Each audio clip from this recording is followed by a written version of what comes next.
先前合作的时候便已意图，我只是负责提供拍摄协助，可从未说过参与传承的每一个制作环节。于公呢，你是我们公司专门请来的专家；于私呢，咱俩是多年的好朋友，你怎么忍心在我最需要你的时候袖手旁观呢？只是招聘编导，你邀请导演的时候也没跟我商量过呀。招聘编导当然是小事儿，我不麻烦你。打发人的事儿，得靠你了。打发？顾总早。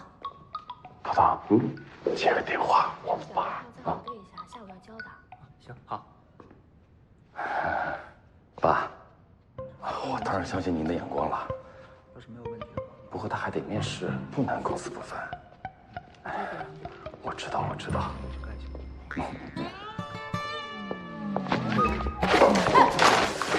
对不起，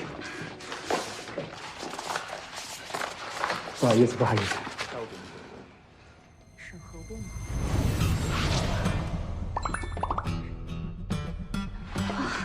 不好意思，我着急去面试，我想去个洗手间。哎，好，不好意思。好，爸，再见。好，谢谢。谢谢。我就叫下一位。木导，下一个就是我爸推荐的。鱼在早。嗯，顾总，你邀请我的时候怎么说的呀？说是你要做一档高档的文化节目，我们大家一起来广聘贤才。现在你又告诉我要用你爸爸推荐的人，那我们现在在招聘干什么呢？这不是浪费大家的时间吗？这只是一个推荐名额，至于用或者不用，还是要看他的个人业务能力。就算我爸固执己见，也要听多方的意见，对不对，涛涛？你要让我跟董事长说，他推荐的这位于小姐条件不符，不予录取，对吧？善解人意。顾总，你看到现在，他以前的作品都没有交上来，说明什么呢？说明一定没什么才华。同意。我建议啊，赶紧找个借口把他给开了得了。就是这个意思。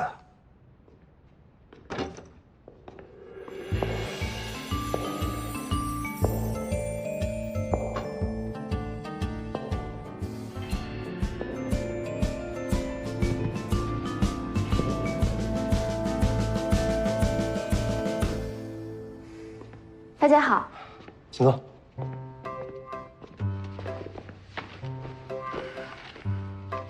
是你，鱼在早，有班骑手，不错，是从《诗经》里来的吧？水藻里的鱼若隐若现，谁都看不清楚它的真面目。不过面试的时候，还请坦诚相待。于小姐，你在做这个贫困女性生存情况的调查？是的，过去的1年里，我做过护工、清洁员跟服务生。目的呢？我在为公益纪录片搜索资料，专门调查社会低薪阶层女性的日常工作和生活状态。我发现她们在面对镜头的时候显得过于拘谨跟不自然，所以我希望深入其中，从被采访对象中获得真实有用的信息。真看不出来，小小年纪还有这么强的社会责任感。哎，我最近也正在做一个贫困女性有关的纪录片，到时候咱们可以一起来搞。不好意思打断一下，你一会儿不是还有事儿吗？时间紧，任务重，下面还有位更加优秀的应聘者，要不要一起把他叫进来面试啊？木导。好。海军，我请教。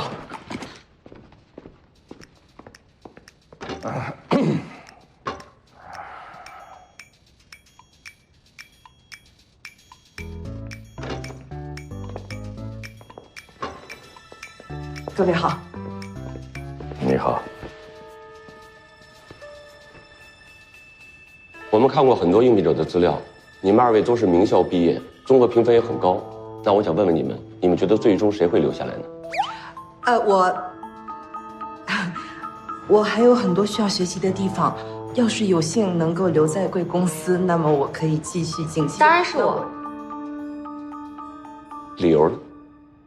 我在兼职的咖啡店，亲眼见到这位小姐因为一杯洒掉的咖啡砸了一位年轻服务生的饭碗。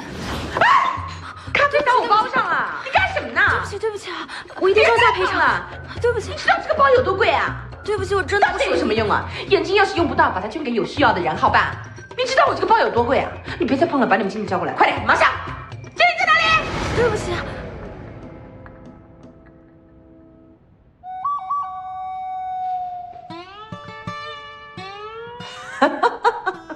血口喷人，为达目的不择手段，哎，没有必要这样子。假的，什么咖啡厅啊，服务员啊，没见过，没有见过的呀。在说什么呀？真是。于小姐，很感激你的热心和正义。介于你们二位的立场，我有理由怀疑你刚才那番说辞。更何况这里是制作公司，而不是争对错的地方。我更看重的是编导的个人业务能力，以及是否能给公司带来更多的利益。哎，龚总说的对。刘小姐啊，在我揭穿你的时候，你第一时间应该借由我们目前的竞争立场来推翻我的说辞，而不是陷入真与假的辩白。尤其是在像例如咖啡店这样的公众场合，摄像头很多的，事实往往无可辩驳。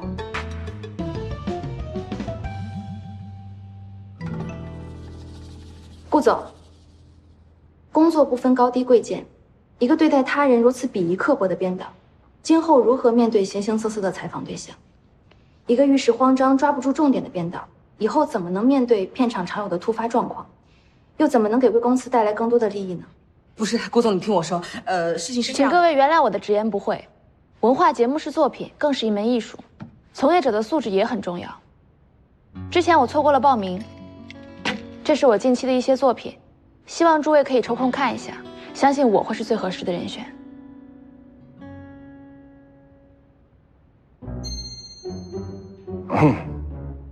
我们会好好看的。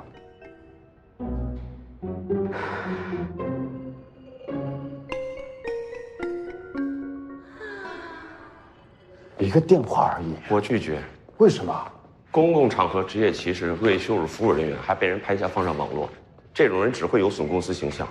还有，刚刚你也看到了，于小姐3次跳级，名校经历，虽然不是编导专业，但是主修新闻，做过媒体记者和民生新闻栏目编导，拍出来的作品无可挑剔，连木导都点了头，我看不出有什么拒绝的理由啊。涛涛，你有没有想过，可能是你身边的女伴太少，对女性缺乏了解。你是在招聘编导，又不是在招聘女朋友，为什么我觉得你对她充满偏见呢？怎么，刚才我的表现很明显吗？昭然若揭。不过，看她那么自信满满的样子，倒像是早知道自己会被录用，气死我了。这里是休息区，大家会在这里喝咖啡、谈工作。这位是剪辑师，这位是新来的编导于在早，以后有剪辑的工作就在这儿完成。这里是会议室，大家会在这里讨论方案，公司做的片子呢也会在这边集体观看。这里是咱们办公区。说，这位是新来的编导于在早，以后就坐在这个位置。于编导你好。你好，我是舒柔，于在早。那你先熟悉一下，我先去忙。谢谢，不客气。好，您请坐。好，谢谢。哎，于编导，你有新的工作任务。这位是你搭档。你好。你好，我是摄影师谢瑶。于在早。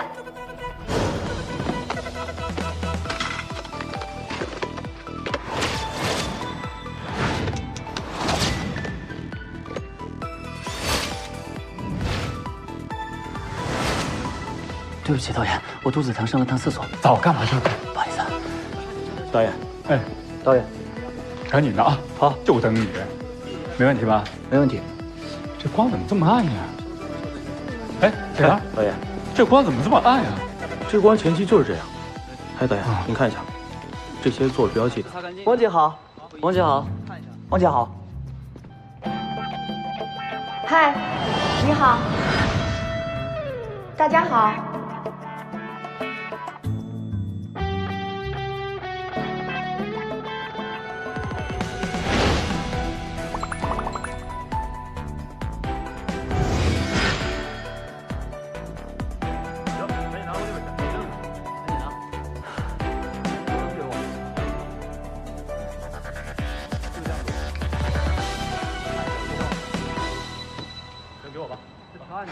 木导，我给您介绍一下，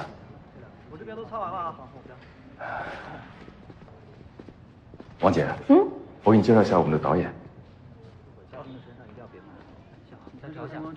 木导，这位是汪姐，我好不容易请来的主持人。这位是木导。不用介绍了，我跟木导是老相识了。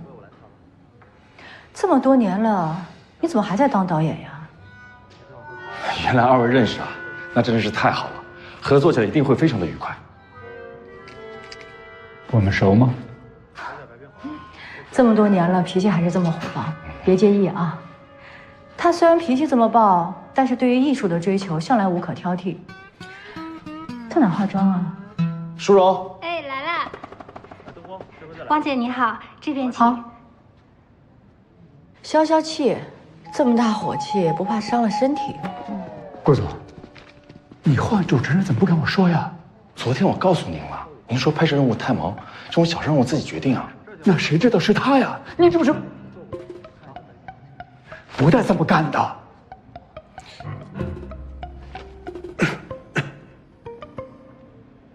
涛涛，昨天我跟你说的事儿，你帮我解决了吗？能不能不打扰我？我在这儿背词呢。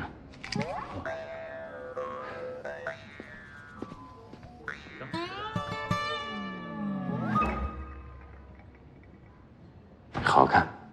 哎呦，戴墨镜戴的都是印子哎，帮我压一下。好。我说怎么那么眼熟呢？原来是曾经红极一时，现在过了气的著名主持人王心宁，对吧？你不是好不容易挤进豪门了吗？那就应该好好做你的少太太，不好好在家相夫教子，出来干嘛呀？这是唱哪出呀？我离婚了。木导。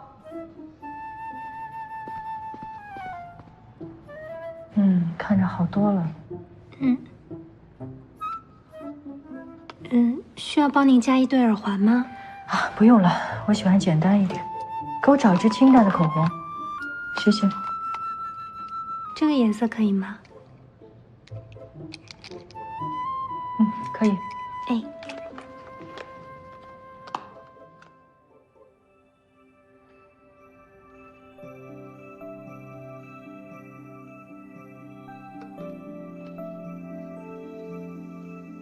好，3、2、1，开始。今年苏州博物馆举办的中华文物大展，设计青铜、书画、织绣、金银器、玉器、瓷器、钟表等诸多种类，参展文物与参展人数都突破了历史记录，可谓盛况空前。这里是金银器展区，大家请看我身后的这批金器，早在3000多年前的商朝。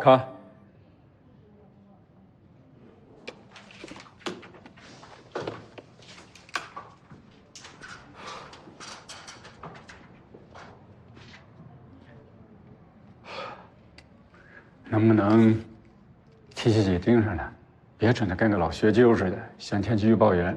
咱把自己的真实感受跟观众说一说，交流一下，啊？加油啊！花丝镶嵌，最早可追溯到春秋战国时期，那时的人们会将金丝与金片用作青铜器、兵器等实用器物上的装饰。随着隋、唐、宋、元各朝的发展，花丝镶嵌越来越多地应用于首饰的制作。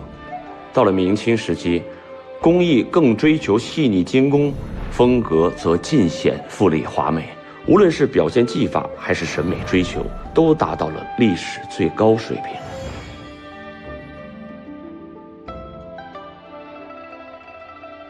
大家应该在很多节目中都看到过这件金瓯永贡杯，它是在嘉庆2年由清宫内务府造办处制造的。金杯上錾刻着宝香花，花蕊上镶嵌着珍珠及红蓝宝石。每逢除夕此夜，清廷会举办元旦开笔仪式，这是帝王祈福时的专用酒具。看来它的制作工艺应该就是燕京8绝之一的花丝镶嵌了。所谓花丝镶嵌，是延续了2000余年中华传统的细金工艺。它起源于至少在春秋战国时期就出现的青铜铸造工艺中的金银错，在明清时期达到巅峰。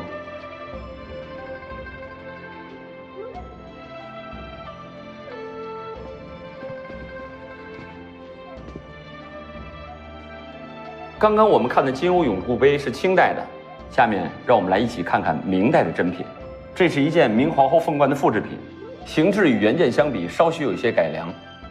冠身镶嵌着1000余颗珍珠和100余颗天然宝石，除了花丝镶嵌外，还运用了极为复杂的点翠工艺。经历了400余年，花丝镶嵌这件来自宫廷的千载绝技，给我们留下了无数的珍宝。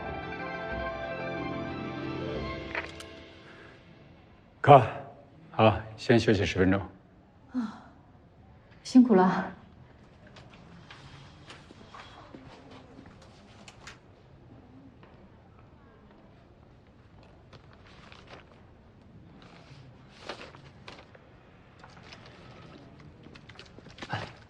知道吗？新来的那个姑娘去拜访刘大师了。真的吗？让他独挑大梁，那刘大师可不好对付了。谁说不是呢？这姑娘够呛。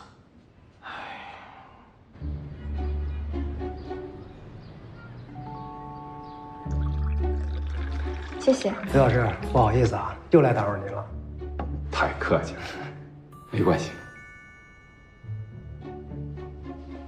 来，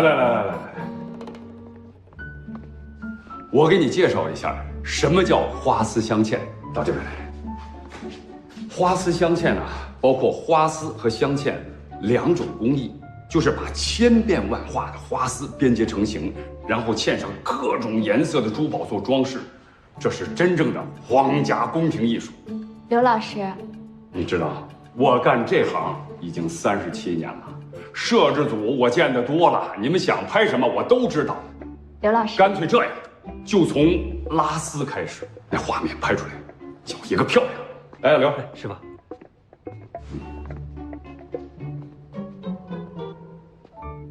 这样。嗨，苏博不是一直对馆藏文物进行保护和修复吗？那就免不了请这些非遗大师参与啊。刘老师就是其中之一。我跟你说啊，他可是电视和报纸的常客，所以对这条拍摄流程怎么回事啊，再清楚不过了。上回木导来拍，活生生给气回去了。不过人也不是故意的啊，就是常年在摄像机前面的一种习惯吧。人家就想让咱赶紧拍，拍完赶紧走，人好踏实工作。来，我马上带着你把整个流程咱们走一遍，然后你拍拍我的作品。我刚在法国展览回来，这是掐丝。哎，你手低一点拍。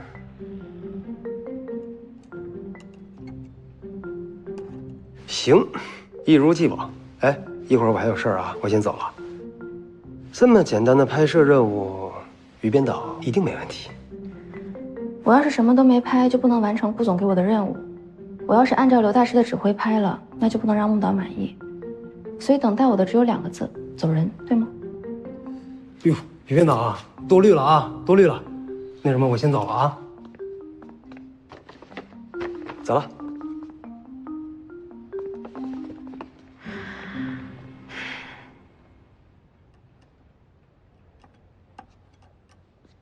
这是蕾丝，这是甜丝。你稍微低一点，哎，对，近一点。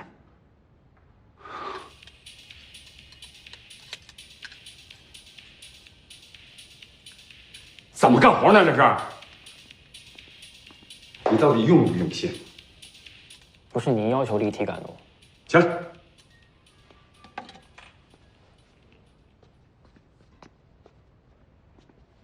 我是要立体感，但是你也不能这样从这后边愣升顶啊，这是不行的。你看见没有？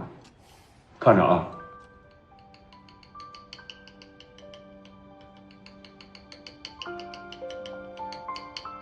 你活不到位，它这立体感能出来吗？还有，你看，你这鳞片必须是均匀的，每一个鳞片一模一样，这就是手上的功夫。你看，还有，你看，你这个赞刀走，你看这个人啊，你看，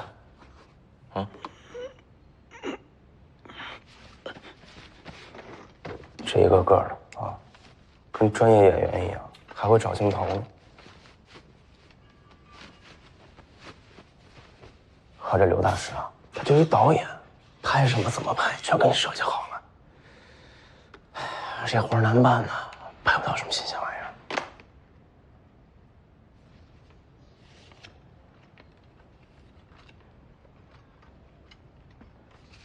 我先撤了。1小时之后再回来。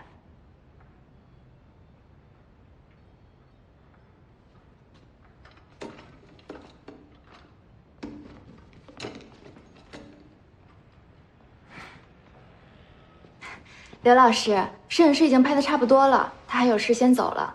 可我对花丝镶嵌很感兴趣，我能到处转转吗？反正就这么大块地儿，你随便看。谢谢。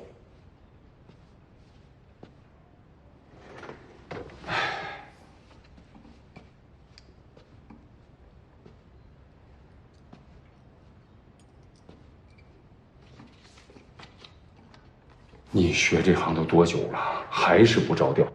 我再重复一遍，一定要用心，带着心干活。你听见没有？我告诉你，我再看见你戴着耳机干活，我给你撒了。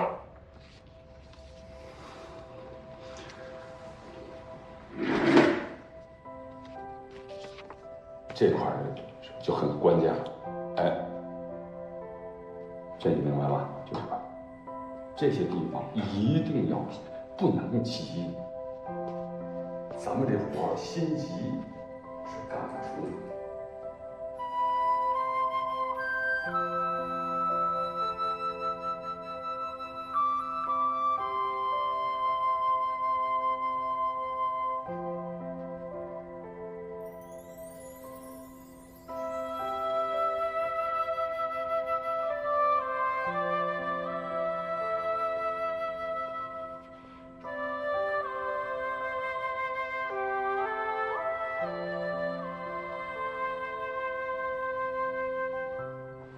你看，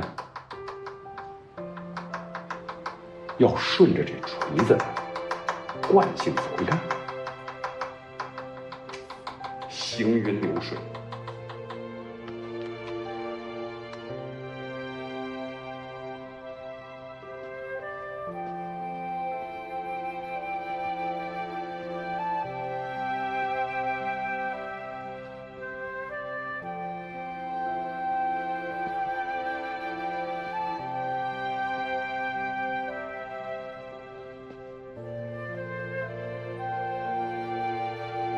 味道怎么样？还不错。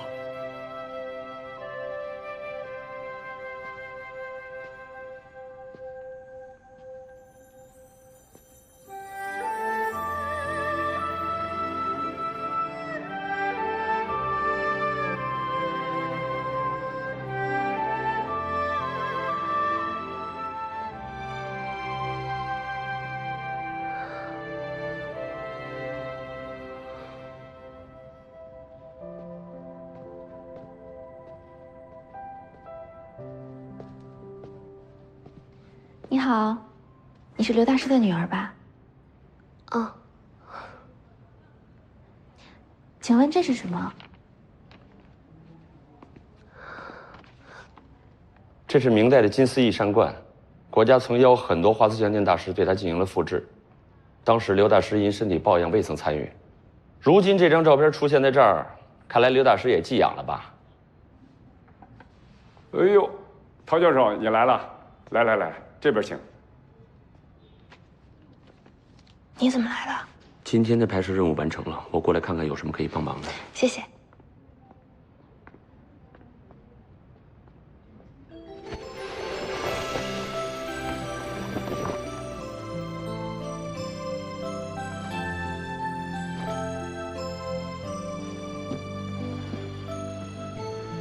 陶教授，您看，比起之前那些复制品，一点都不逊色，您说呢？金丝翼山冠出土于明万历皇帝陵，现藏于定陵博物馆，可以说是花丝工艺的代表作品。你看，除了龙头使用的是赞科外，整体都是手编花丝，通体找不到任何接头和断丝，一气呵成，巧夺天工。要看它的前屋、折角，还有后山。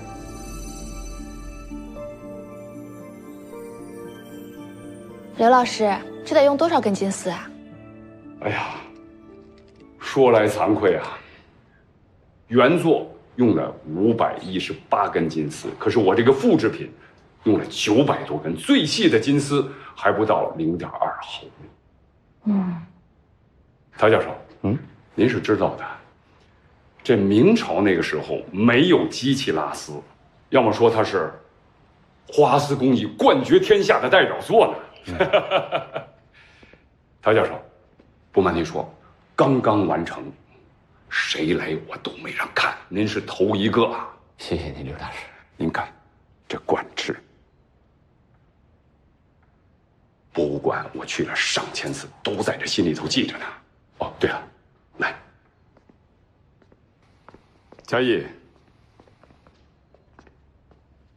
这是陶教授。陶教授好。这是我儿子嘉义，我这工作室啊，今后就传给他了。陶教授送给咱们很多文物研究方面的资料，对咱们帮助太大了。还愣着干什么？快谢呀！哦，谢谢陶教授。刘大师，您太客气了，后生可畏，真是太感谢了。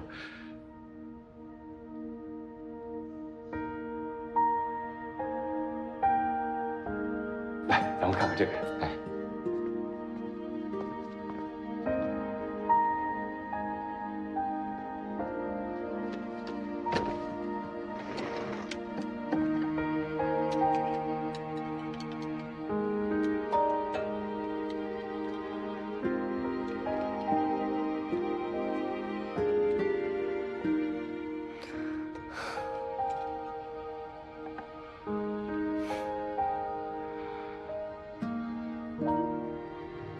您的咖啡。好，谢谢。陶教授啊，谢谢。不客气。陶教授，今天多亏了你帮忙，不然啊，我估计还要再熬2个小时呢。叫我陶唐好了，你已经很努力了。陶教授，你这么善解人意，又对文物那么了解，可不可以请你帮我一个忙啊？一个小小的忙。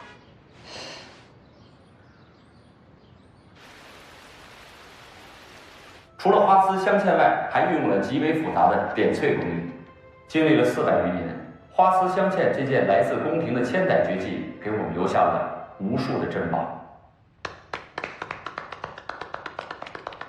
不错，总体来说，这次试拍是相当顺利，但是确实有一些问题，我得说2句啊。汪主持，燕京8绝之一的花丝镶嵌这句词是您的吗？上去就抢。我顺口接上的。好，就算顺口。那您老人家在采访的过程当中问人家陶教授关于文物娱乐化的倾向怎么看，您希望他怎么回答？嘉宾就站在慈善的舞台上，您去问人家什么捐款是什么心情，高不高兴，振不振奋，有什么意义？你是希望人家告诉你人家心疼钱，还是能告诉你实话咋的？所有人都知道文物保护需要资金和关注，你去问这样的一个问题，这不是浪费时间吗？文案是您亲自敲定的，我不过就是个执行者。穆导是对我个人有意见吗？真没有，我也不是推卸责任。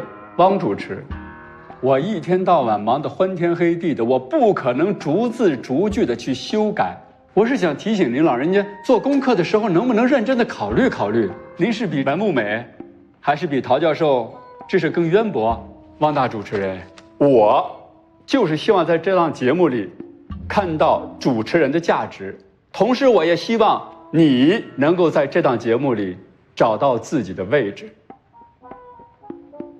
就这样。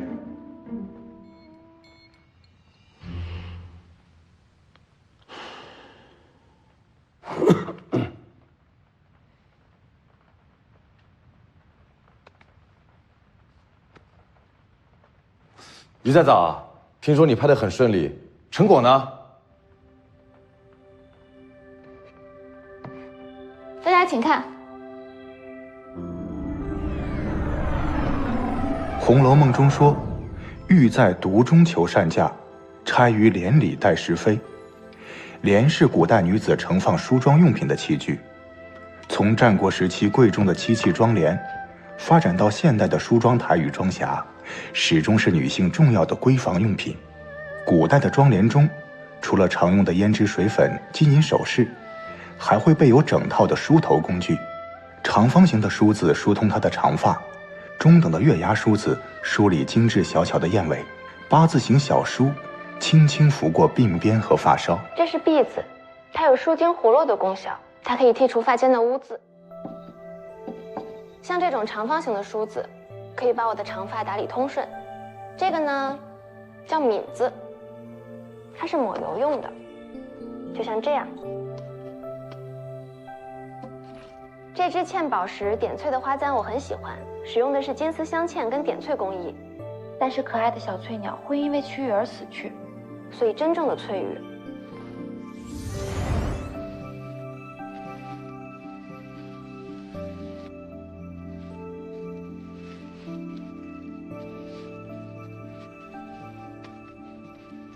这叫蜡翅，戴在我的脑袋上。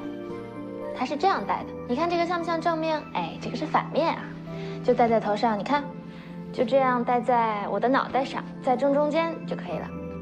然后呢，大菊花插在左边。哎呦，对不起，对不起。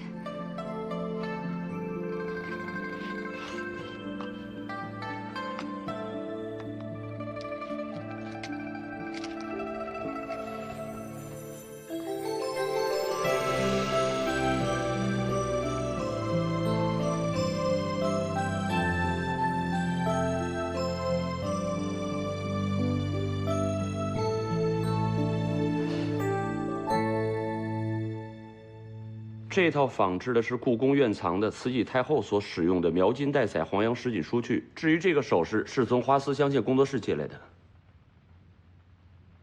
于在早，你说吧。事发突然，我先客串了一下。我看过这次试拍的全部素材，主题不够明确，让人很难找准节目的定位。观众要看文物，有国家宝藏；要探寻历史文化，有上新了故宫。 还有各种文化节目跟纪录片层出不穷，传承依托于苏州博物馆，又幸运地碰到了100年难遇的全国文物大展。可我们到底要让观众看什么呢？随便拍些文物，去非遗文化工作室取些素材，做个同质化的节目。李编导啊，继续。现在的节目主要集中在历史跟文物，可我认为文物终究是一件物品，观众真正关心的是人，是文物和人之间的联系。 过去的人，现在的人，和未来的人。 5分钟短片引出古代文物，寻找这项文物背后的记忆，挖掘人和历史文化传承的故事。但我们的立足点是人，要给观众看的是故事。哎，以前我们开会探讨很多方案，这个开多久的会，写多长的文案有什么意义吗？明明是一句话就可以概括的创意，干嘛非要浪费大家的时间？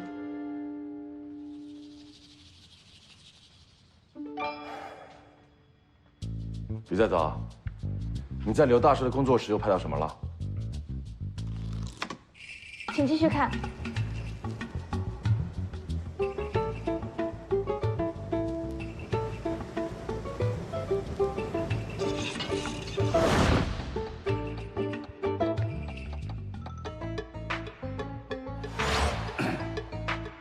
图案生动，你听见了没有？想什么呢？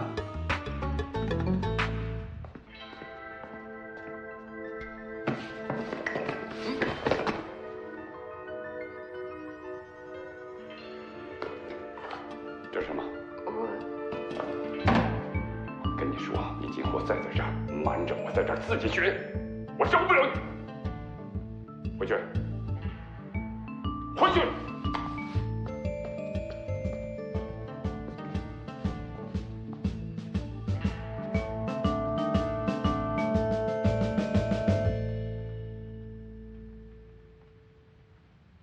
刘大师的女儿。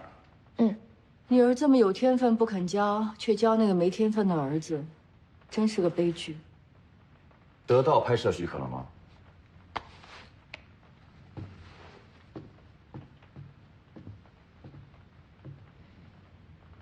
刘小姐，节目的素材你全部都看过了，请问您考虑的怎么样？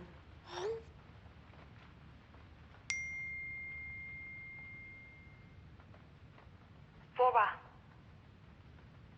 有文物、有人物、有故事，重男轻女是个好的主题。我不同意。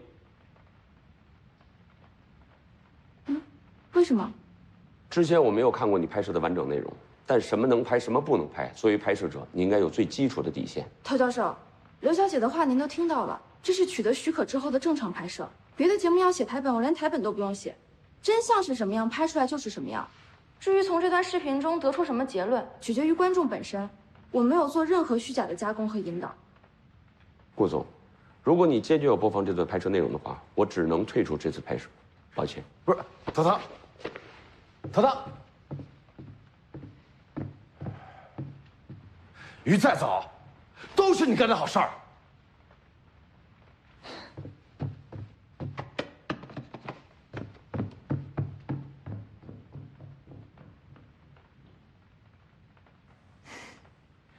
陶教授，陶教授，陶教授，我不明白。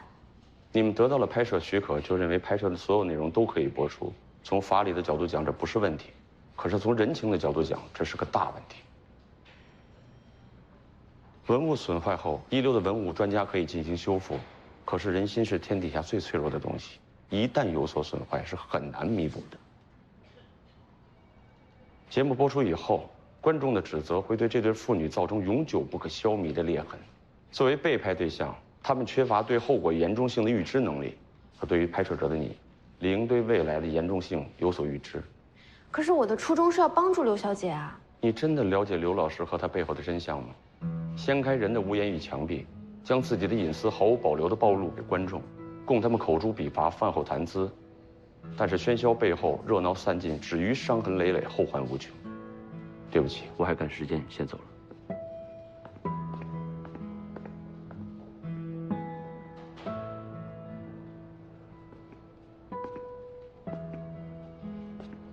陶唐是我好不容易请来的专家，要是他离开了这个节目，我也只能请你离开公司了。换句话说，你能不能留下来，取决于陶唐是否能够谅解你。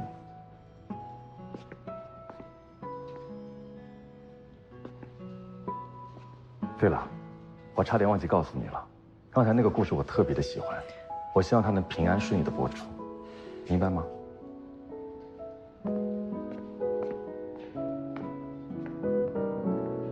瞧这口是心非的奸商，还不是想让我去说服陶唐？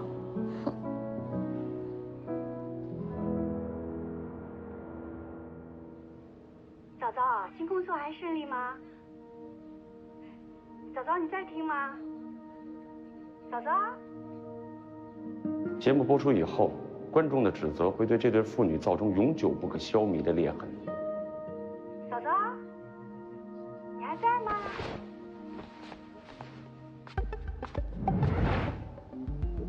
跟你说，你今后再在这儿瞒着我，在这儿自己学，我饶不了你。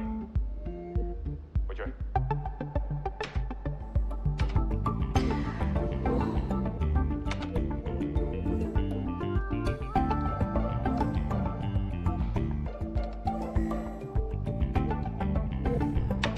我饶不了你。回去。回去。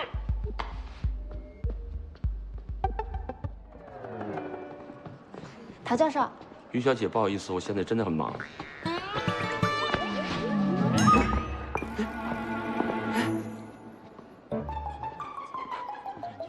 你干什么你啊？陶教授，我错了，我真的知道错了，你能原谅我吗？你放手啊！于再早，你要是不原谅我，跟我回去拍摄，我就再也不起来了。小情侣闹什么矛盾呢？你可别这样，来来往往这么多游客，你就没有点羞耻心吗？我是真的很认真的请求你的原谅的。我现在说3个数，你要是再不起来，我绝不同你回去。那我要是现在起来，你就愿意听我的解释吗？咦，陶教授，跟我走一趟吧。你这个人怎么能够这个样子？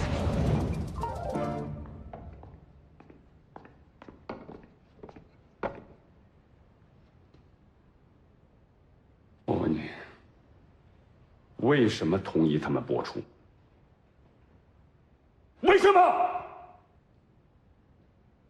你以为这样做就可以逼我教你吗？你想什么呢？你就死了这条心吧！我实话告诉你，你就不是这块料。8岁开始，你手把手教他，可是教到现在，你看看他学出什么来了吗？我画的设计稿，您看都不看一眼，您就说我没有天分。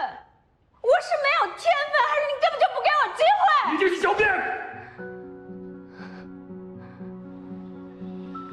我再问你一遍，为什么同意他们播出？去，把袋子给我要回来！我不同意播。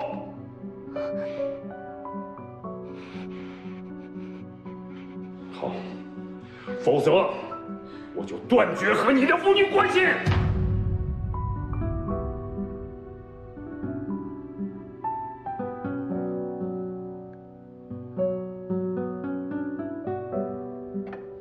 姐，要不跟爸道个歉吧？你看给爸气的什么样？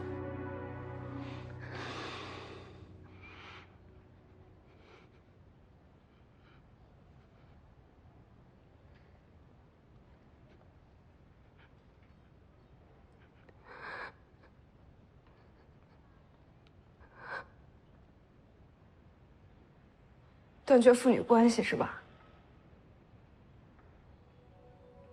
那咱们就断绝父女关系。反正你就从来没打算教我。反正天底下又不是只有您会做这一行，我找别人学就得了。姐，姐。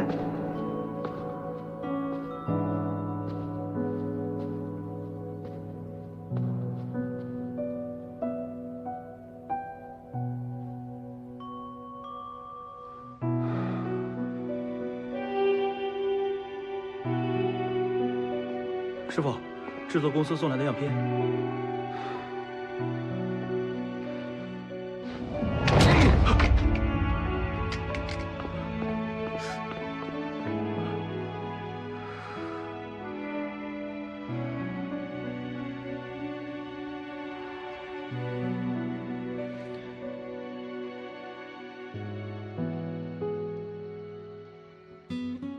爸爸，我也想学。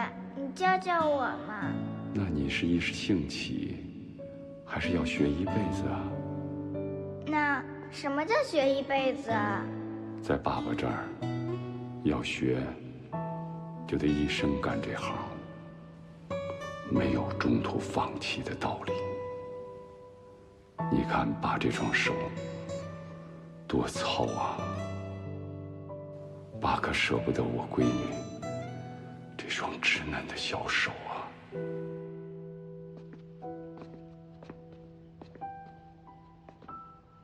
刘老师，现在不接待参观，请你马上出去。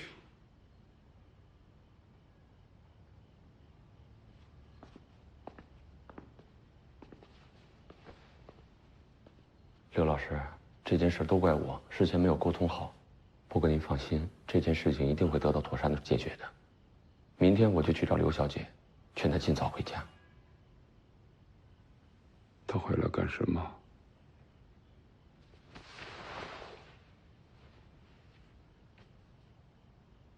我不想见她，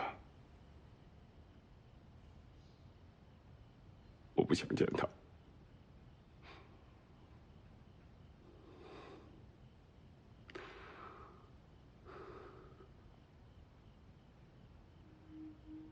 现在想想那个时候，经济上多困难，可就是再困难，我也愿意花上半个月的工资，给他买娃娃，给他买各种玩具，不让他学跳舞，我让他学钢琴，后来供他读研究生。我就是这么疼他，我就是不愿让他受半点委屈。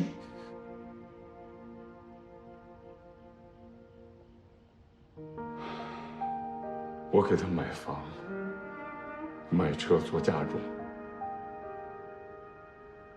你再看看他弟弟，什么都得靠自己。我怎么了？我哪点对不住他？我怎么就偏心眼了？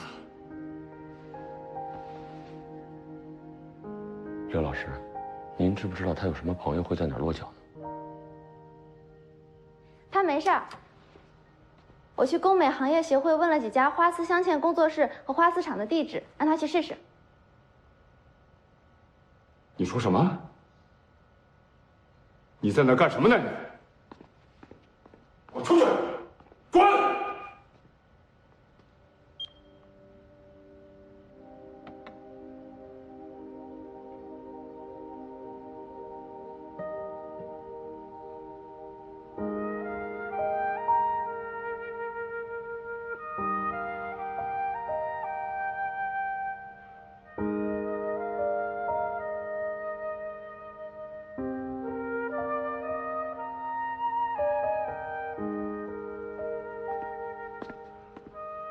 刘老师，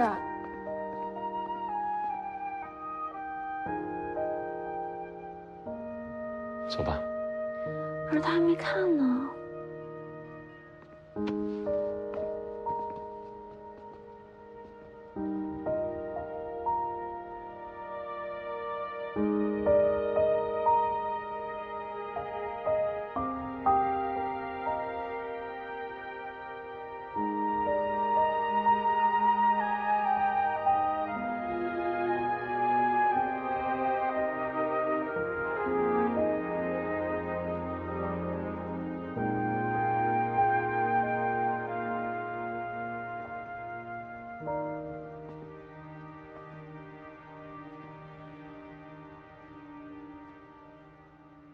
世界的长河里徘徊着我和你，不同的天地上演着不同的结局，交错的时光里，我突然看见你所有的生命，就像是上天在怜悯，时钟转啊转，把你带到我这里，从此我的生命开始充满奇迹，缘分转啊转，把我带到你那里，一档档接个题，辗转轮回相遇。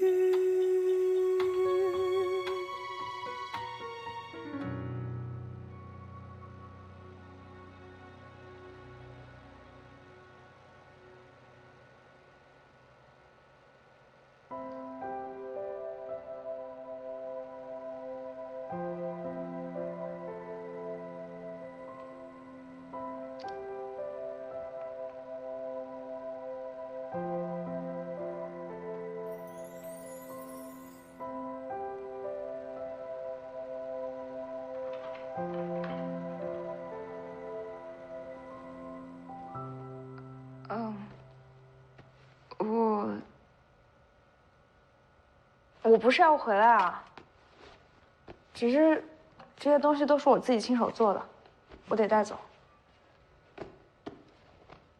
我看出来了，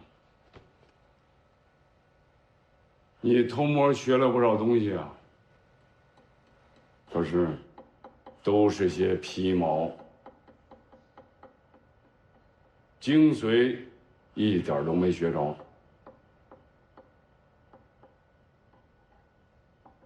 你也没教我呀。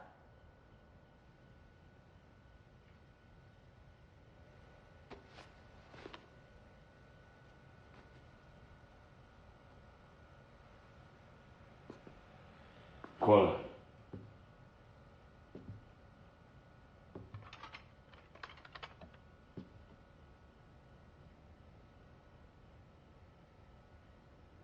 过来啊！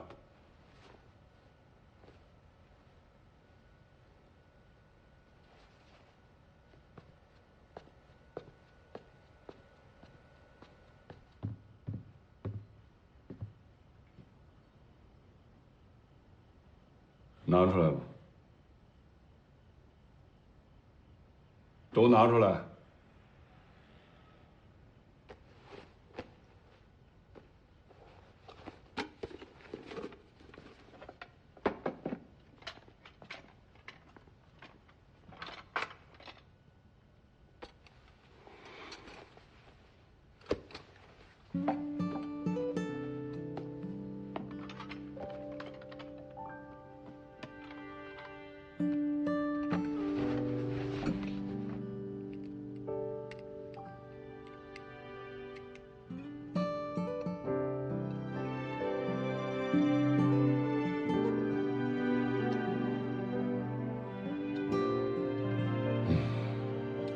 就你这点手艺，你能跑到哪儿去？你跑到哪儿都是给我丢脸。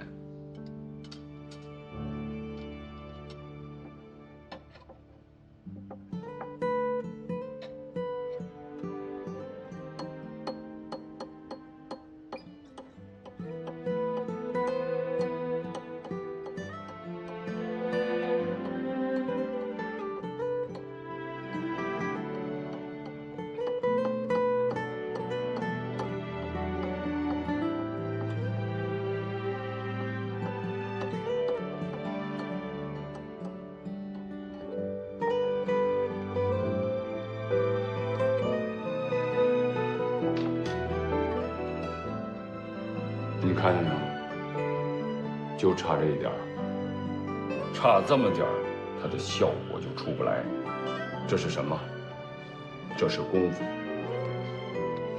这就是精髓。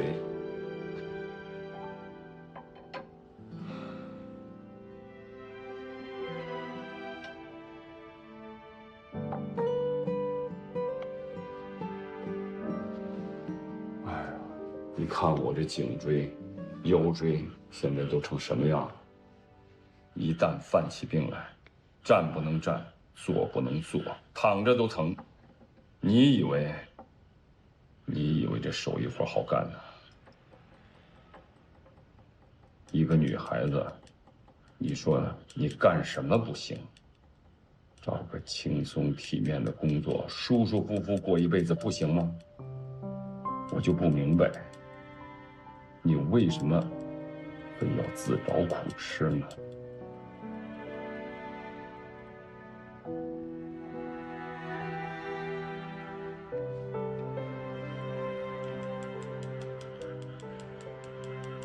谁说女孩子就得娇生惯养，不能继承家业了？您这都是偏见。甭跟我说大话。你要是能给我拿一个省级的奖项，我就把这个工作室交给你。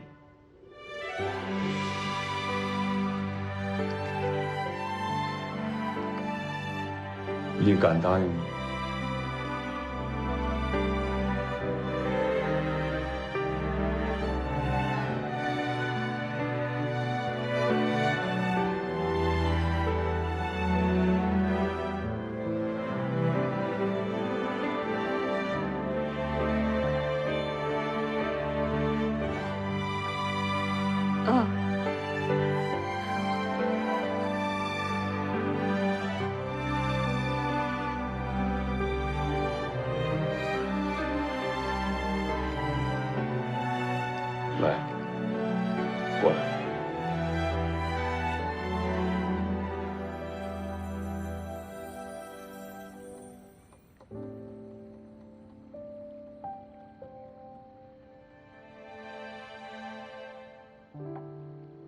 陶教授，你看我这么做，你满意吗？嗯。为什么又把摄影师叫来了？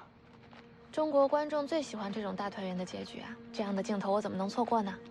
你现在还怪我吗？不怪。看准了，轻，走，对，有着这股劲儿，开了球打的惯性移动。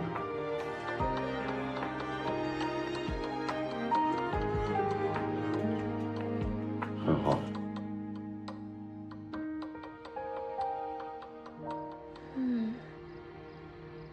我做了一件好事，所以我是个好人，对不对？嗯，做了一件很好的事。陶教授，你是我见过最体贴、最善解人意的人，所以可不可以请你帮我一个小小的忙？当我在工作中忽略他人感受的时候，能不能给我提个醒？我会马上改正错误。即便你不说，我也会提醒你的。那就这样约定了。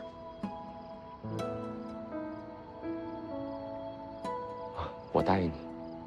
那我先走了，拜拜。哎，我送你啊。不用啦。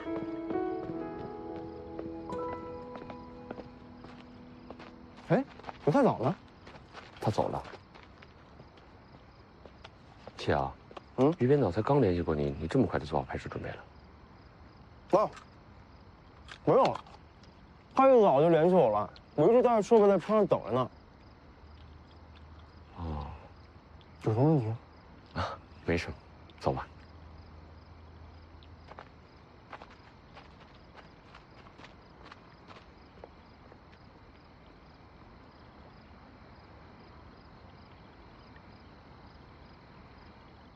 工作证和新人培训都做好了吗？你是说那个鱼？人力资源部要我亲自去一趟吗？不用，安排啊，这就安排。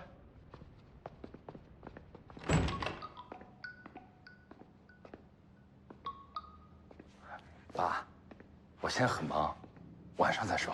忙什么也要吃饭，今天中午抽个时间来见一下你的新妈妈。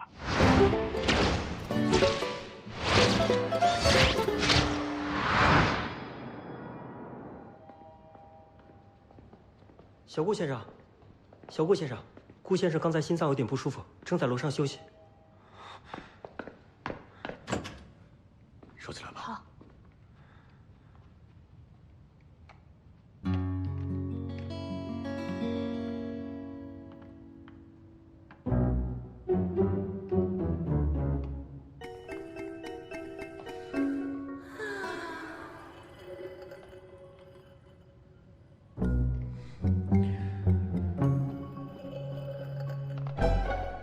怎么样啊，小顾先生，请放心。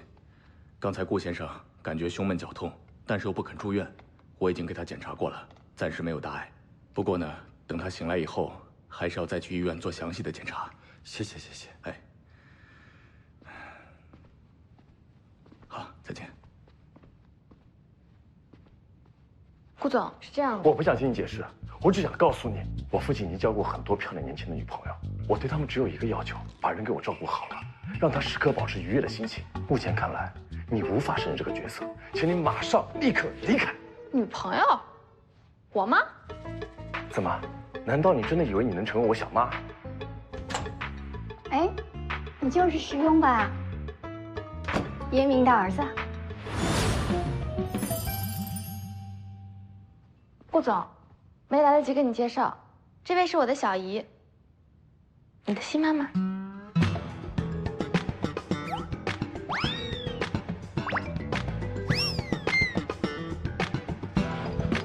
爸，你没事吧？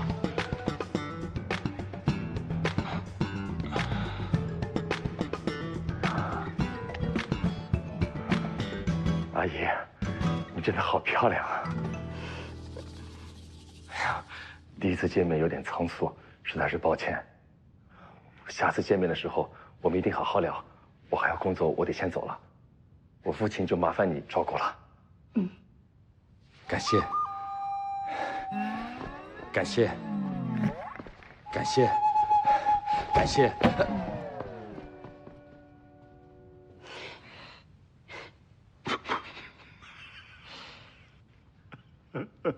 小妈，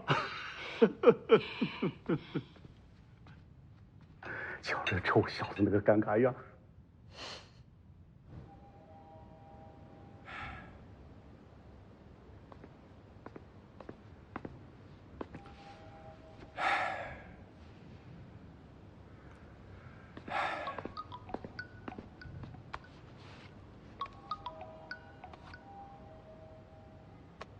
喂，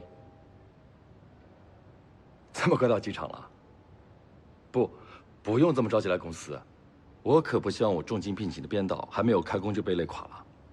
好，拜拜。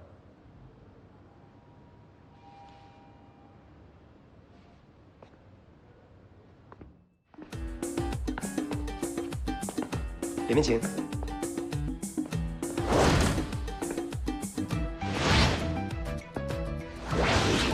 这边呢是我们的办公区。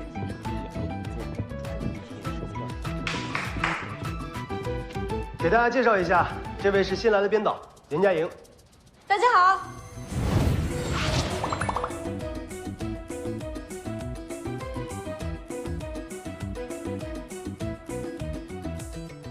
再给你介绍一下这位，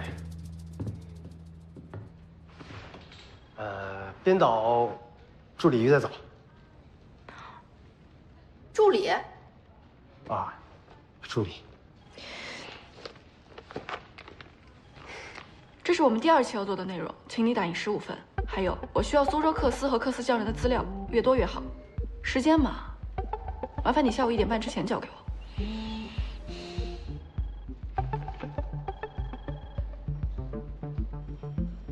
袁编导，那个吴总还在等你，要不咱先上去吧？好，麻烦你了。这边请。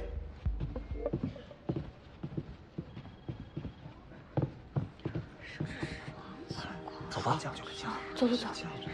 这于编导是不是得罪什么人了？有可能。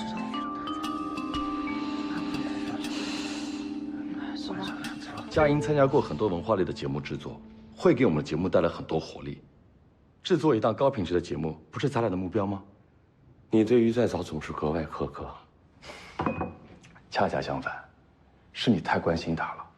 这个女孩子我调查过，小的时候母亲去世了，她没有跟着父亲，却跟着姨母去了法国。我听说他们为了争夺抚养权闹得还不可开交呢。这能说明什么呢？于望清，至今未婚，有自己的工作室，经营着舞蹈学校，是业内颇有名的舞蹈家。跟着一个艺术家的姨母，当然要比跟着一个负债累的父亲要强吧。假设你的情报无误，那么当时他离开家的时候只有8岁，就能做出这样的判断吗？一个8岁的女孩子已经很懂事儿了，你就是不行。自己看。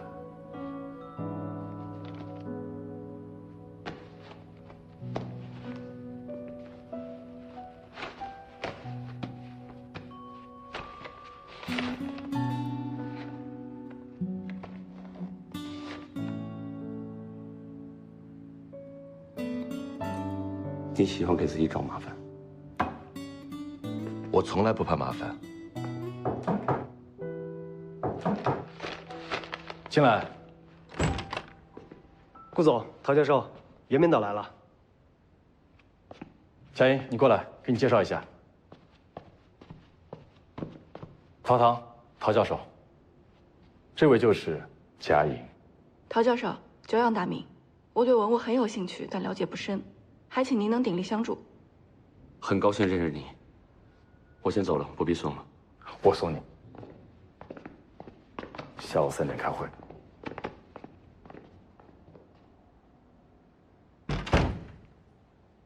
我不是跟你说了吗？休息2天再来上班，我的公司又不会跑。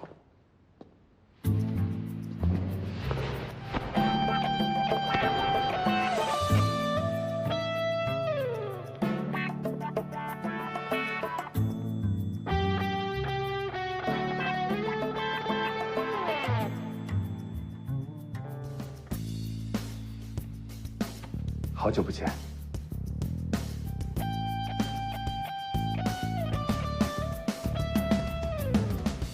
我早就说过，不管什么时间，在什么地方，只要你需要我，我会立刻放下一切，飞奔回来。我有那么重要吗？就是有啊。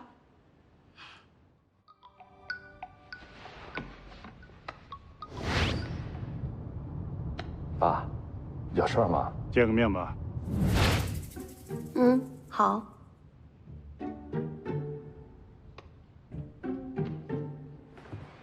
顾总。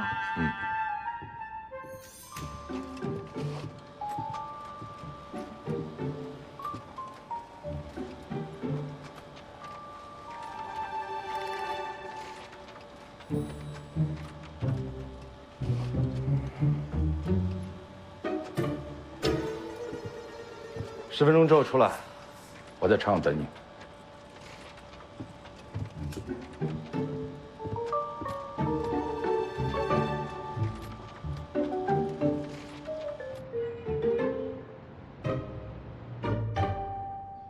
待会儿我爸来了，你可以尽情向他哭诉，或者我建议你换一份工作，凭你的学历和工作能力，我觉得完全没有问题啊。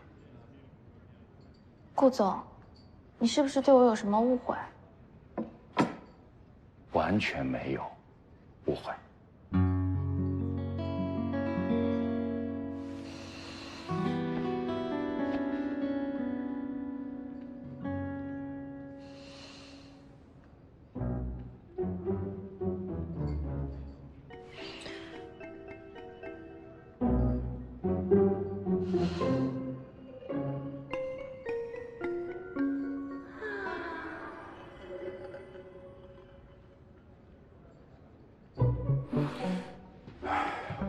眼泪对我不起作用，留着吧，小心脱水。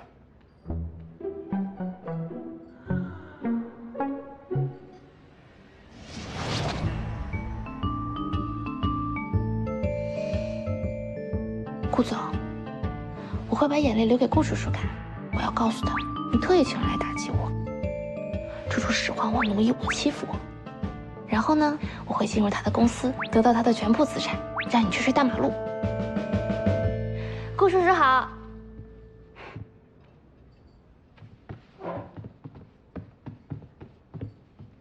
爸，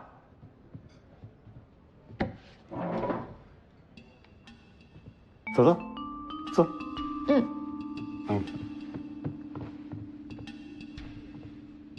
老早，林阿姨说了，马上就来。点菜了没？还没呢。怎么没有呢？你怎么招呼人家的？哎，对了，我忘了问你了，你在公司有没有好好的照顾人家早早？我跟你说过，你一定要把早早当亲妹妹一般看待。要是对她不好，看我怎么收拾。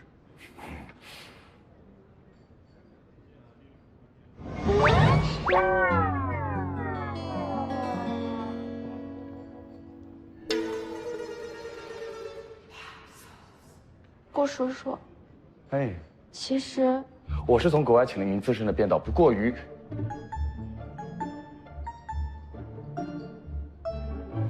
早早，毕竟是自己人哦，我当然要为他考虑。所以今后我们会分 A、B 组录制，早早呢就当 B 组的编导，我们依据内容优胜劣汰，公平竞争。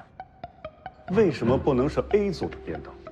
因为我觉得 A、B 组只是个形式，早早能力那么强，不会介意的吧？爸，你觉得呢，早早？爸，你以前不是说过吗？做任何事情都要尽善尽美。我这么做也是为了节目着想。是不是啊？走走。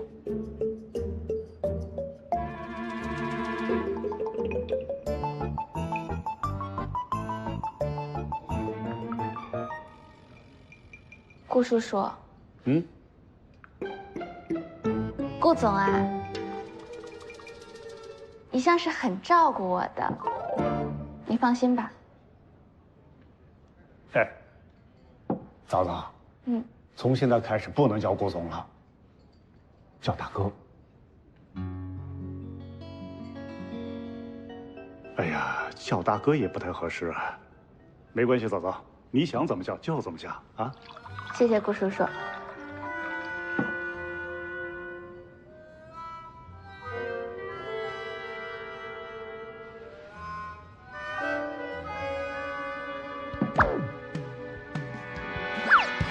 阿姨怎么还没有来？哦，他应该快到了，我去门口接他。哎，好。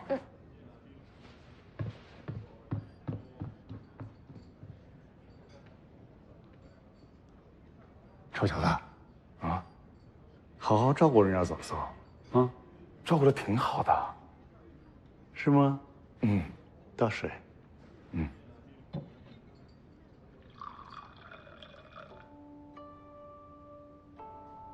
请坐。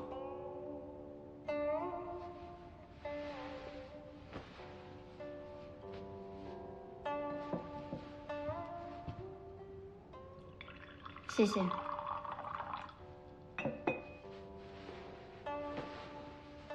于女士，今天冒昧的请您来，我只想知道一件事儿。由美害适应生丢了工作，发现由美前来应聘，于再早顶替她被录用，您和顾叔叔走在一起，这个顺序是正确的吗？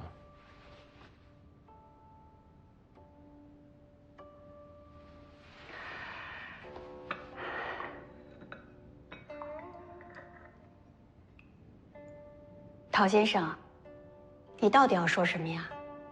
石庸派人调查过于再早，这份调查报告虽然不算全面，不过要深挖下去的话，总能查出些什么。您说呢？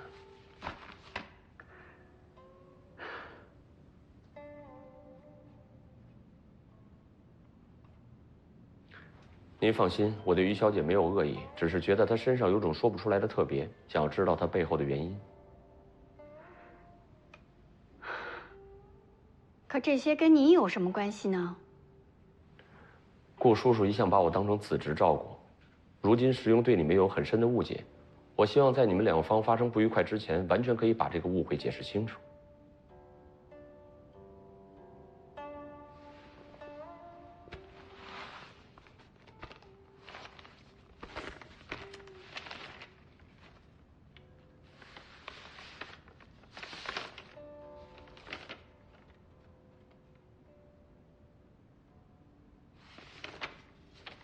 我和石庸个性不同，更喜欢单刀直入，所以请您给我一个明确的答复。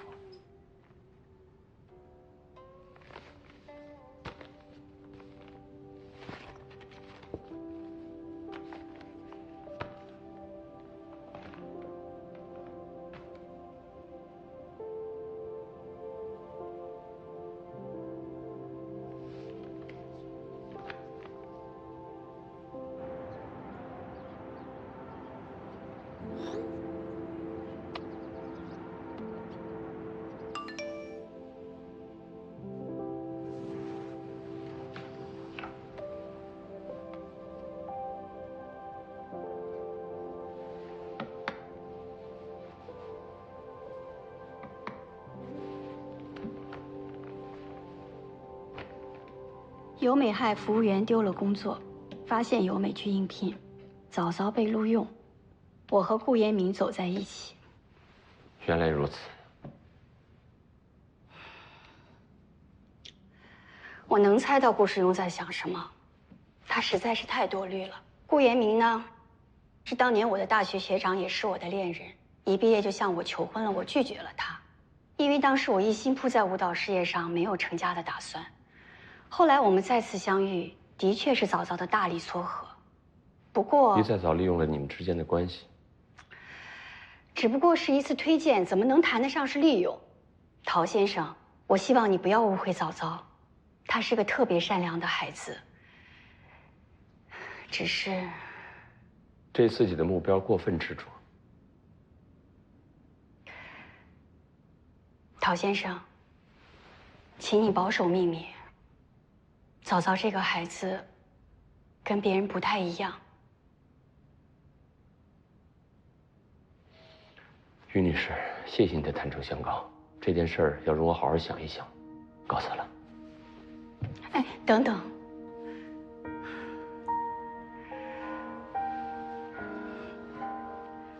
曹先生，他从来没有想过要去伤害别人，正相反，他竭尽全力去帮别人。我可不可以求求你，不要毁了他的努力？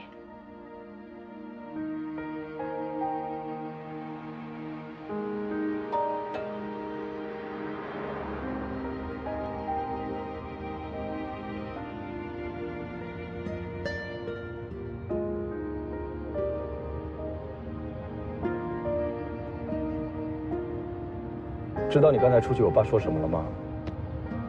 他说希望你能正式成为我们顾家的一份子。难道我现在还不是吗？他希望我们能好好相处。啊，顾叔叔原来这么喜欢我的。可惜的是，我对此持不同的看法。我看你是不想活了。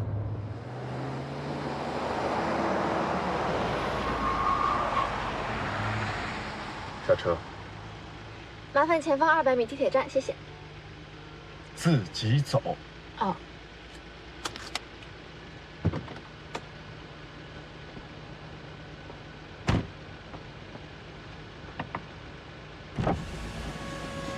顾总，麻烦你转告原编导，现在我是 B 组编导了，以后资料麻烦他自己查啦。拜拜。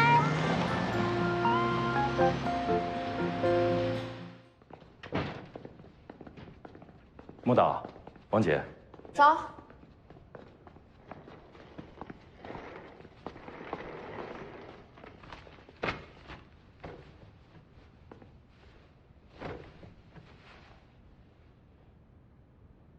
曹导有事缺席，在开会之前，我向大家介绍一下，这是我从国外请回来的编导袁佳莹。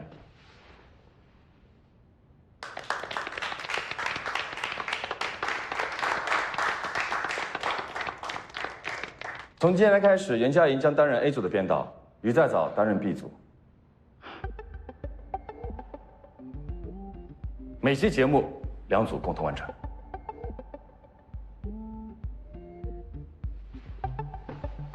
初次和大家见面，客套话我就不多说了。相信大家都已经知道，这次的主题是克斯，拟邀对象是国家级工艺美术大师林尚英女士。但她一心扑在克斯上，极少参与这类活动。林尚英女士，恰巧我跟她女儿关系不错，要不我去联系一下。朋友够多啊。先约拍摄时间吧。不好意思。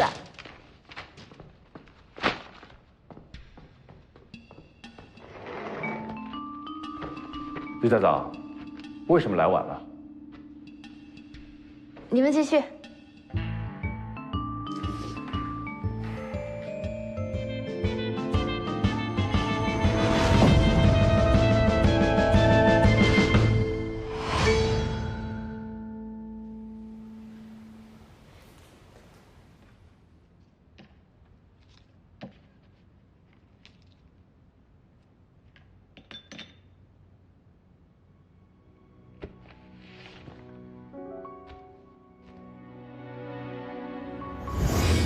姐夫生意失败，妻子又病逝，他一下子像变了个人似的，喝醉了就把所有他能看到的东西都砸烂，酒醒了以后又无比的后悔，孩子们都非常的害怕。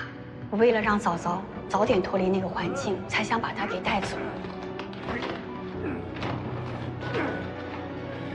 我让你活！爸爸，爸爸，给我滚开！陶先生，帮帮他吧。先生，这是您的发票。啊，谢谢。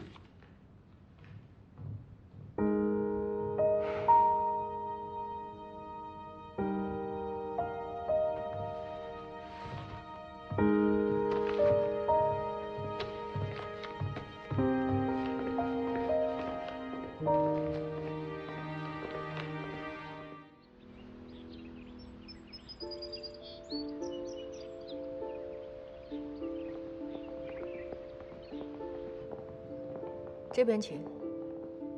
雀踏花枝出素完，曾闻人说客思难。要知应是宣何物，莫作寻常只嗅看。宋徽宗、赵佶。缂丝作为中国独有的古老丝织技艺，呈空观之如雕镂之象，故又名缂丝。缂丝匠人会使用古老的木屐及若干竹制的梭子和钵子，采用通经断纬的独特织法，将蚕丝线刻制成一幅古朴精美、艳中带秀的织品。所谓通经断纬，即纵向的经线贯穿整个幅面，横向的纬丝则通过不同的色缩往返与经线交织而成。图样每变一色，便换一色缩。完成一幅缂丝作品，往往需要换数以万次的梭子，至今仍是无法为机器生产所取代的珍贵手工技艺。缂丝的工艺很复杂，但是它有独特的创造性和审美价值。像以前那些贵族啊、有钱人啊，都喜欢收藏它。你可以看一下这把扇子，这把扇子就是我们以缂丝为扇面做的一把团扇，以前叫纺工扇。纺工扇，哎，最特别的是，我发现它这个缂丝里还有金丝，哎，妈，你回来了。林老师您好，我给你介绍一下妈，这个是著名主持人汪希宁，汪姐。他们都是特地过来的，来了解咱们缂丝工艺的。行，让他们自己看吧。妈，我之前跟你说过好多次了，汪姐是我的好朋友。你知道我不接受采访的，我都已经答应她了，妈。谁答应谁做，就是不喜欢哗众取宠。妈，你怎么能这么说话呢？林老师，海山愿意走上节目，是想让更多的人了解缂丝这门绝技，我觉得这是好事。而且您知道吗？海山呀，想创立一个属于自己的缂丝品牌。我认为，上文化节目比做展览会更有宣传的力度和价值。我妈这个人就这么顽固，我跟她没有办法交流。我顽固，我顽固。当初送你去国外学设计，你也不想想，你回来之后都干了些什么？一个织娘整天不做缂丝，天天满世界乱跑。想想你自己的问题。妈，你这么说话就太不公道了吧？我上个月去英国，我去参加艺术文化交流，我在现场给他们办了缂丝的演示，大家都是赞不绝口，都特别喜欢。而且我还拿回来很多的订单，这些你都不知道。你海山，跟妈妈不能这么说话，你上去好好说啊，快去上去解释。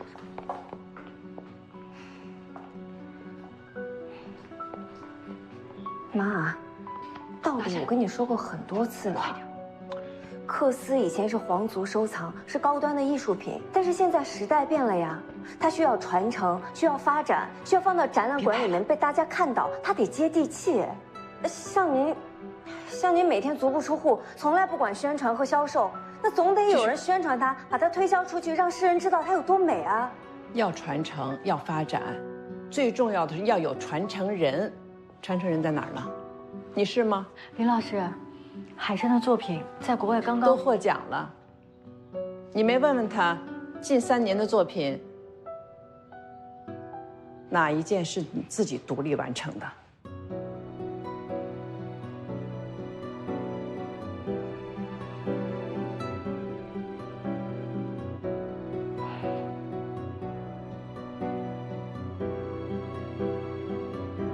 妈，我是没有时间，我忙。对呀，你忙啊，忙着做宣传，忙着四处做展览，忙着让全世界人都认识你。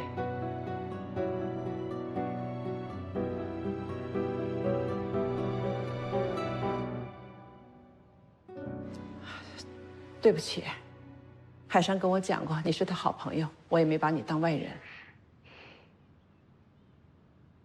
我就是想说，缂丝这个行业非常寂寞，但是没有经年累月的寂寞，哪儿出得来艺术？什么行业都是一样，蹦跶的越高，越出不了成绩。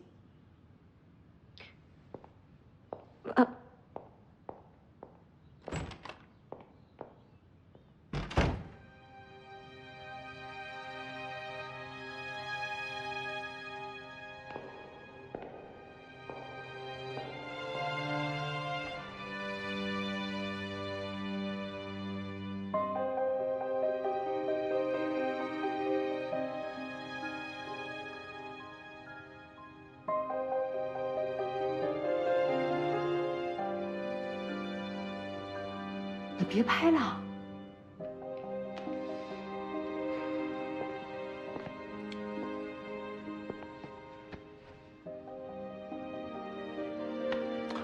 拍啊！快！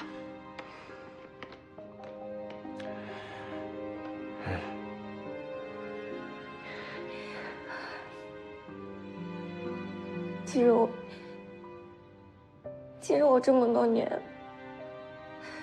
我都是全心全意扑在克子身上的。我甚至为了他，我放弃了我的个人生活。我甚至不结婚，我也不谈恋爱。那我做这一切，我为了谁呢？好了，别哭了啊！我知道，母女啊都是心连心的，她的观念一定会改变的啊！别难过了。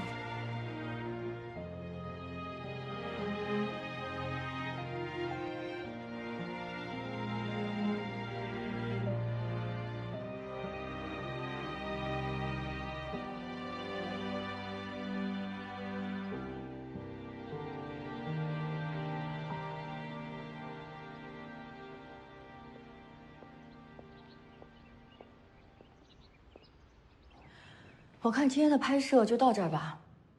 今天的拍摄还没有结束呢。被访者的情绪非常重要，这种局面已经不适合再拍下去了。况且海山是我的朋友，是因为我给他打电话，他才同意拍摄的，我必须要对他负责。汪姐，您可以先回去，后面的工作我来完成就好了。我会让他们同意继续拍摄的。辛苦了，汪姐。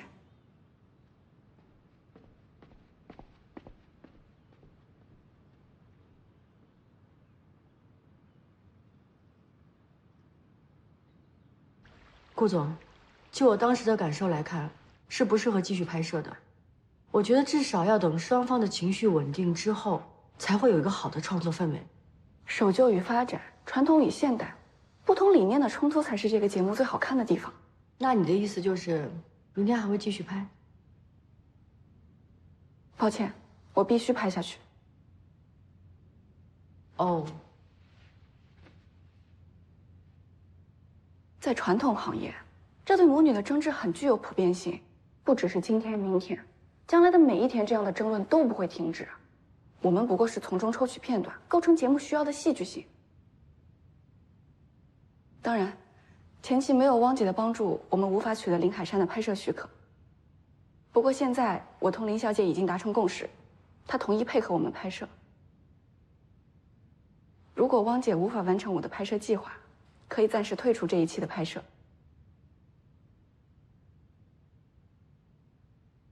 也是你的意思？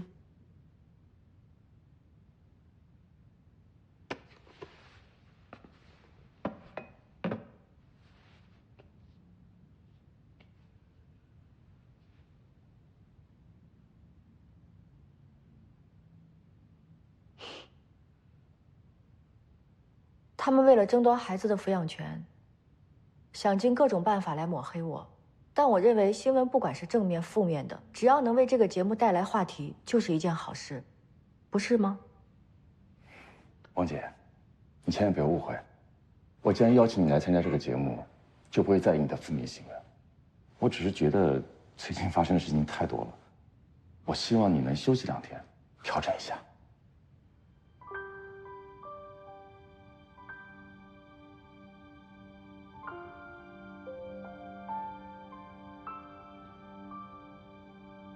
我懂了。好啊，那就这样吧，再见。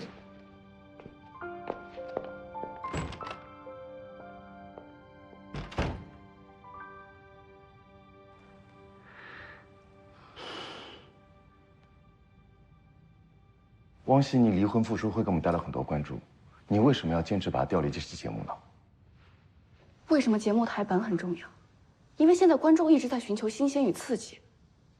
之前于再早的计划书我看了，他认为做节目就是讲故事，我觉得他只说对了一半。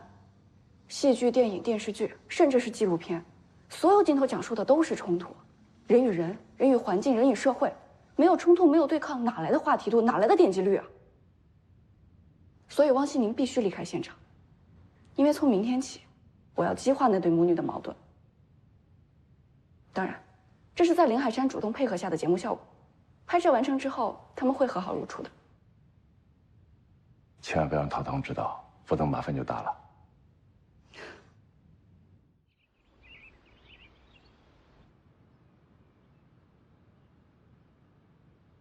谢谢。谢谢。大师姐本来想缓和一下关系，师傅却挑了好多毛病，要拆掉重来。师姐一生气，摔了东西走了。后来摄制组也走了。好，谢谢，你去忙吧。嗯。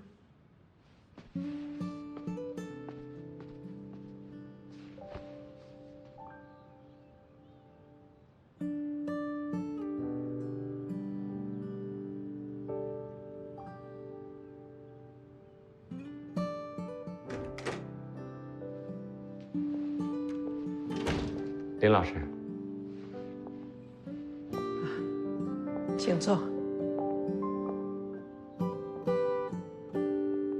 颜色越多，眼不能花，心更不能乱，要一层层的套进去，这时候才有层次感。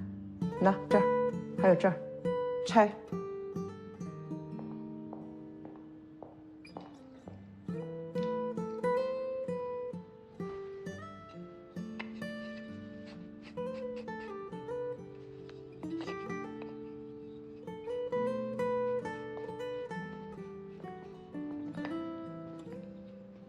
林老师，我想带他看看这里的克斯作品，不会打扰到您吧？博尔贝。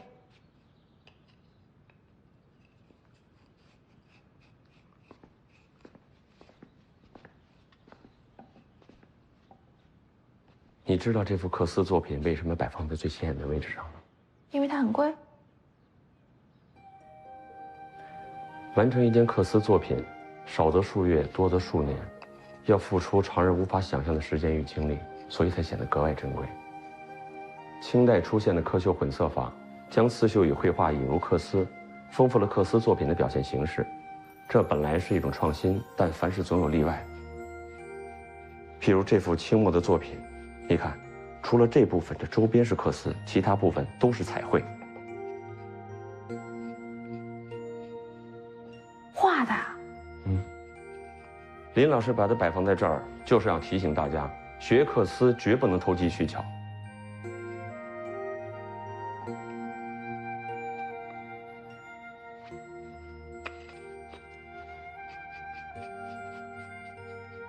传统的克斯作品都是通过通经断纬的方式制作完成的，所以正反面都是一致的。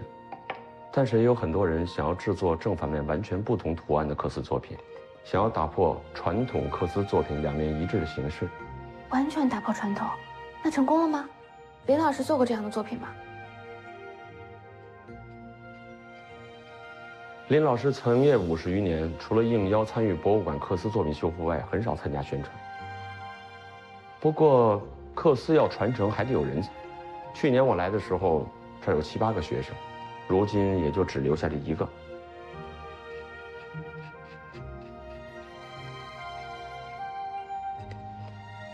言归正传，对比旁边这一幅作品，你可以明显看出这两者的区别。这一幅就是林章秀女士的作品，也就是我的曾外祖母。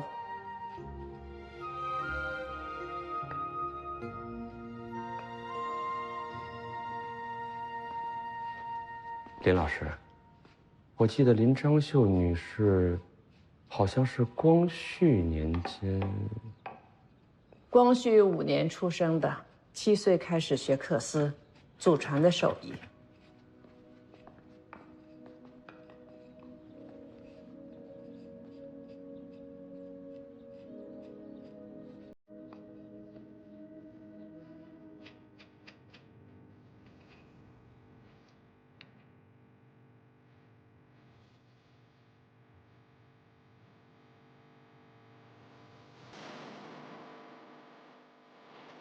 克斯的工艺流程有千经线、套扣、弯结、嵌后轴经、脱筋面、欠前轴筋、烧筋面、挑胶、打翻头、铸踏脚棒、门筋面、画样、配色线、摇线、修毛头等11道工序。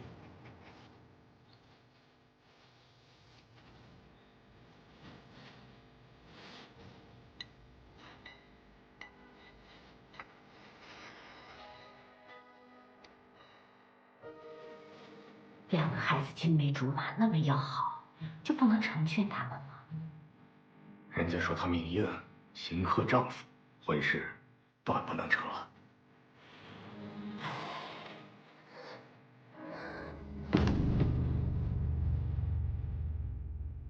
一句八字不合，断了他的姻缘之路，他再也没有说过亲，一心扑在了祖传的缂丝手艺上。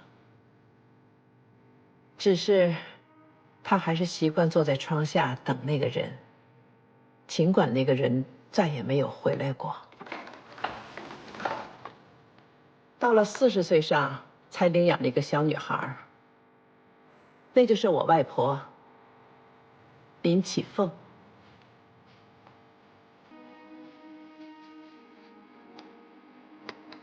外婆常在客机旁，很自然地追随她的母亲学习缂丝。不翻眼走，不回首，临离别时的牵手，空不。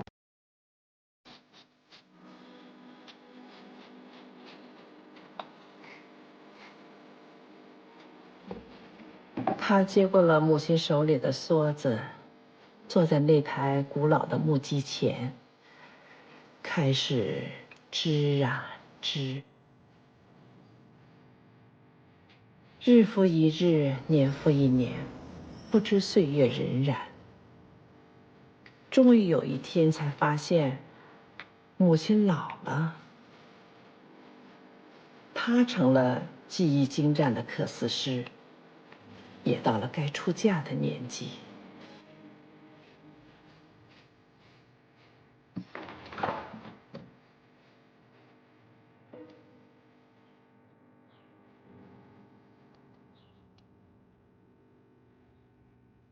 她像那个年代无数平凡的姑娘一样，披上亲手绣的嫁衣，心头满是憧憬，等待着命运替她安排的丈夫。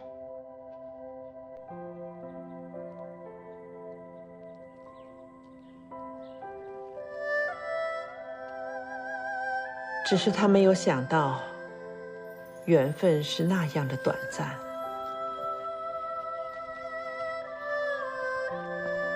成婚的第2天，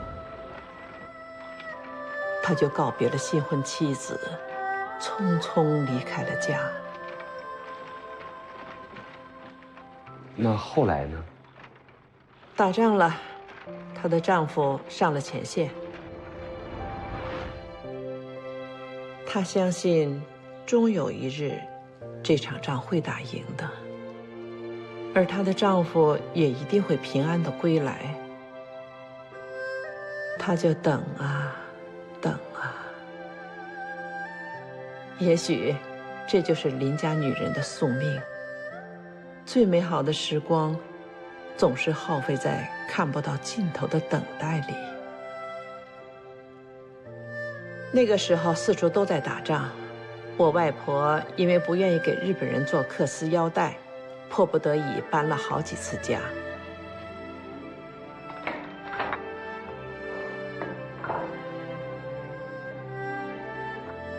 邻家有个小女孩，自小便失去了母亲，却非常聪明伶俐。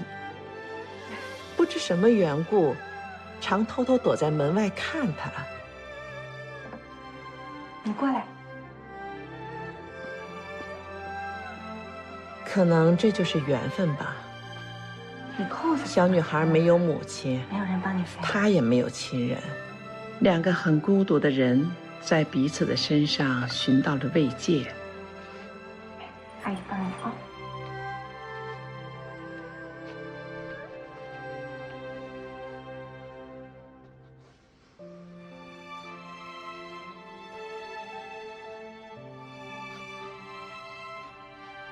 小女孩天天都来，很自然的便坐到了木屐前，拿起了那把梭子，开始学习外婆的克丝。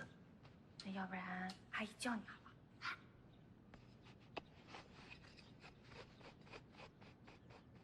日子平静的过去，令人意想不到的是，有一天，没人登了他家的门。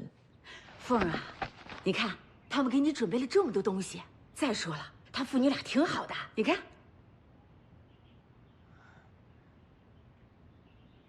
这孩子也喜欢你，只要你点个头啊，回头就把你们事儿给办了。这真的不可以。凤儿，你看他勤奋能干，是个过日子的好男人。你拿合适啊，这些。凤儿，谢谢，合适的，不好意思合适啊，听我的啊。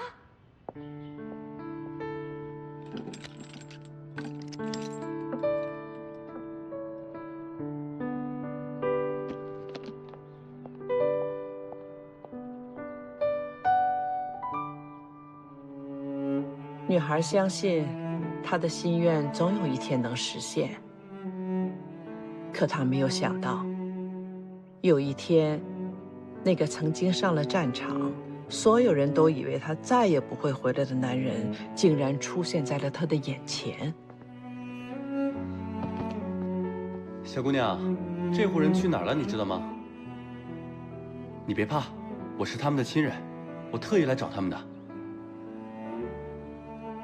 哎，等一下，小姑娘，你叫什么名字啊？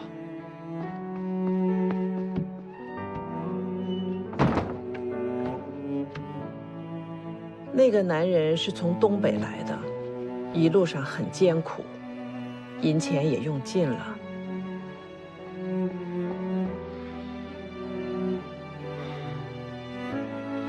他就是我外婆一直在等的那个人。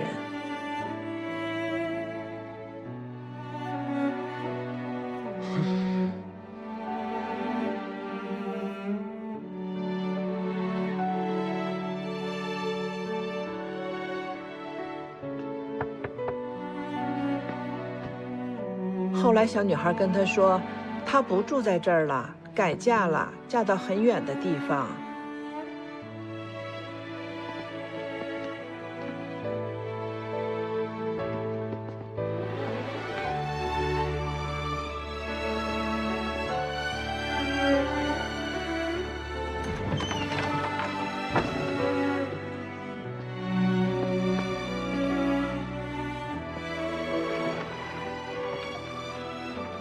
实际上，我外婆被一个大户人家请去做克丝屏风了。等她回来的时候，那个男人已经走了。那个小女孩为什么要这么做呢？她是希望她能留下来，做自己的妈妈。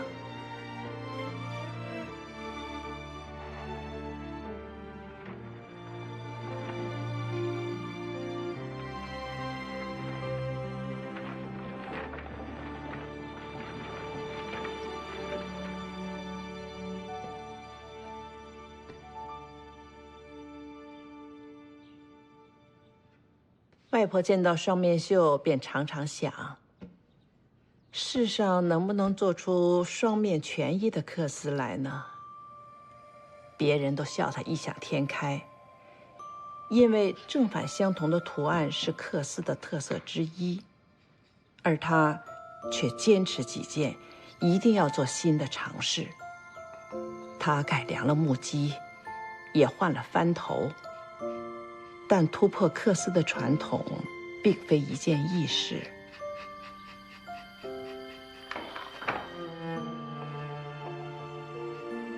一次次的失败，并没有让他放弃，他仍旧坚持做着双面异刻的尝试，就像他始终相信，自己等待的那个人，早晚有一天会回来一样。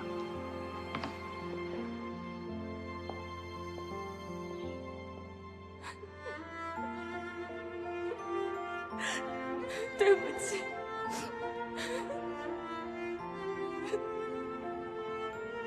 直到一场伤寒将他击倒。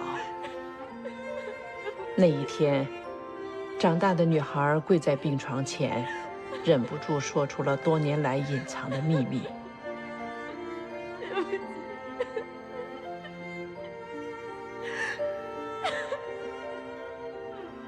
外婆没有怪她，反而把织机托付给她。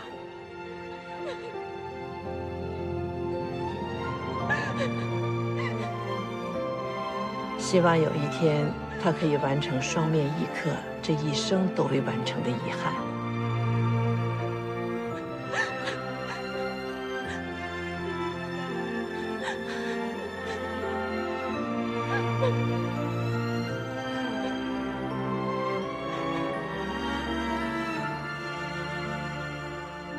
那个小女孩真自私啊！那个撒谎的小女孩就是我的母亲，李雪欣。这么说，您原本不姓林？我母亲为这事儿一直也很愧疚，自己改了姓林，让我也要姓林，让我一辈子都要记住这些。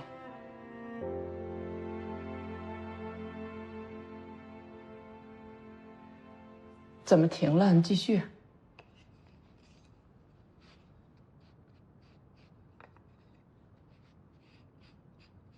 林老师，要不您讲讲您自己的故事我吧？有什么好说的？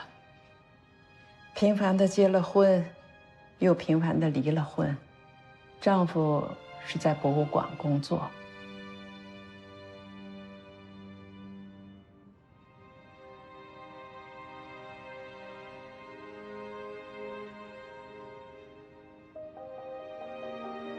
离婚后，我再也没有回过家。我们唯一的儿子离婚的时候也判了给他，后来下落不明。那这么多年，您就没去找过您的儿子吗？找过。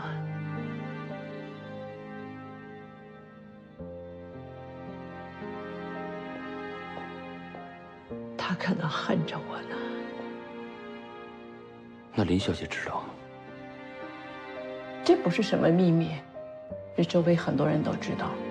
也是80年代出国热的时候，他的生母一心要出国，所以把他扔给了我，我就一手把他带大。他很聪明，从小我也想把科斯的记忆交给他，对他寄予了很高的期望。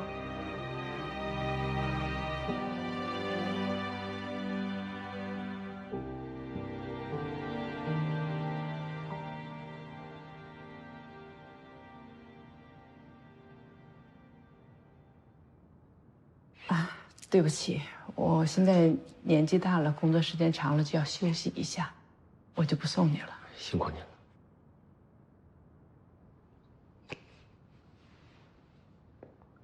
抱歉。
着不同的结局，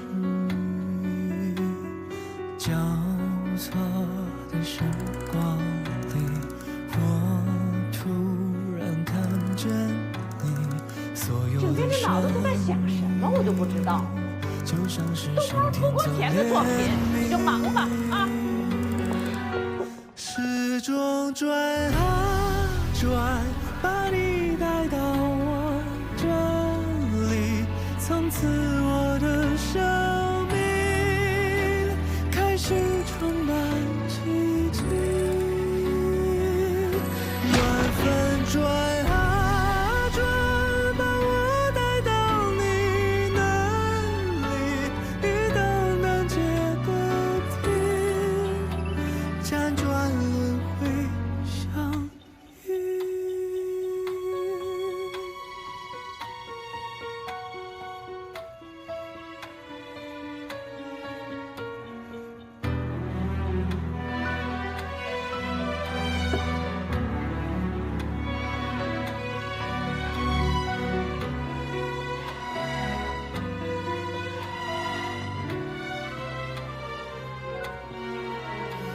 时间的长河里，徘徊着往恒里，不同的天地，上演着不同的结局。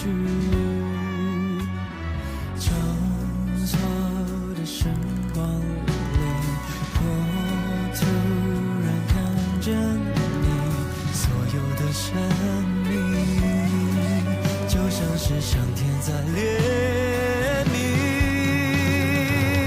时钟转啊转，把你带到我这里，从此我的生命开始充满奇迹。缘分转啊转，把我带到你那里，一道难解的题，辗转轮回相遇。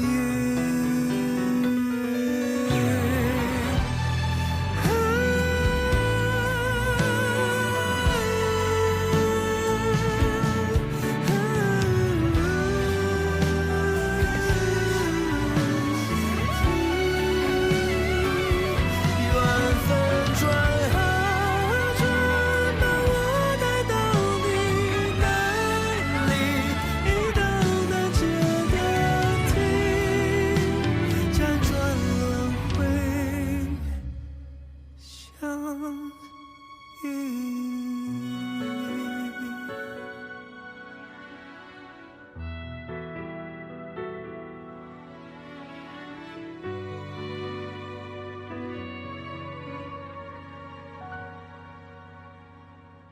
哎，小鱼，这个故事都是你编的？根据林尚英女士的叙述，我进行了少许的艺术加工，就那么一点点。我觉得这个回忆部分用这个戏剧的形式表现出来，确实比演员的对白啊更有力量。只不过呢，就这空间和时间的转换上有一些问题，好像问题也不大，后期我会调整，我再去补拍一些细节，到时候你跟我去啊。好，好，你列出补拍需要的演员，我去来协调。你不知道吗？这所有的演员都是我来请的呀。那你5分钟的短片还用吗？需要就用啊，只要对节目有帮助。5分钟的历史片段，8分钟的蒙太奇，还是10分钟的戏中戏，形式根本不重要。于编导，这个拍摄计划以后还是得提前商议啊。你这样，艺术是个特殊的门类，灵感跟时机总是稍纵即逝的。既然公司把 B 组的拍摄权交给了我，就是让我相机而动的。这一点在入职前我就跟顾总说得很清楚了吧？就这么办，散会。好，带着材料跟我走。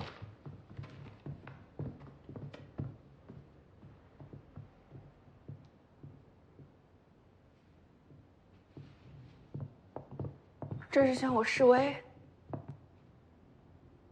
我啊，是你们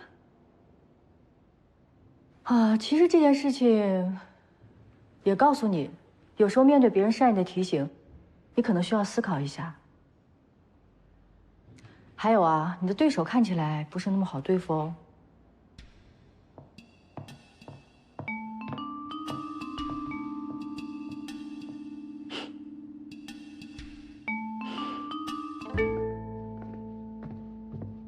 这事怪我应该盯着点他。我以为他没辙了，没想到他……